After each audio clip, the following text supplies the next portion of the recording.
নমস্কার, আমার নাম সুপ্রিয়া। আমার নাম ফাইজা। আজকে আমরা একটা কবিতা আবৃত্তি বলতে চলেছি। সেটির নাম হলো বিয়ের অত্যাচার। কি গো শুনছো? কানে যায় না কানে কথা?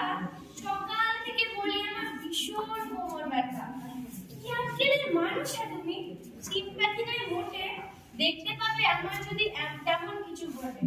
হ্যাঁ, সবই শুনছি, সবই দেখছি। সাধে কি আর বলি, 20টা বছর আসছি শুনে এই ব্যথার পাঁচালি। কখনো হাতে, কখনো পায়ে, গোড়ালি থেকে মাথা, চিনচিন, টনটন, নানা রকম ব্যথা। এমনটাই তো বলবে তুমি, আমি সেটা জানি। বিয়ের আগে তো বলেছিলে বানিয়ে রাখবো রানী, ঘরে তুলে দিলে দাসীর মতো, উনুনে দিলে বুঝে। 20টা বছর জ্বলে পুরি, আছি বসে চুপ। হ্যাঁ, মুখ বুঝে আছো তুমি, তোমারটা খালি টক।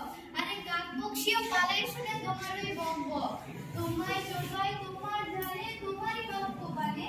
আরে আমি কেন পাড়া বসিও ধুলো বসে কানে। এখন আমার কথা শুনে ফোসকা পড়ে গায়ে, মুখে তো তো আমার ফোটানো কথা তোমার মায়ের গায়ে। বিয়ের আগে কেমন ছিলাম মৃদুবাসী, বলতো সবাই কি লক্ষ্মী মেয়ে, কি মিষ্টি হাসি। হয়েছে হয়েছে, খুব হয়েছে।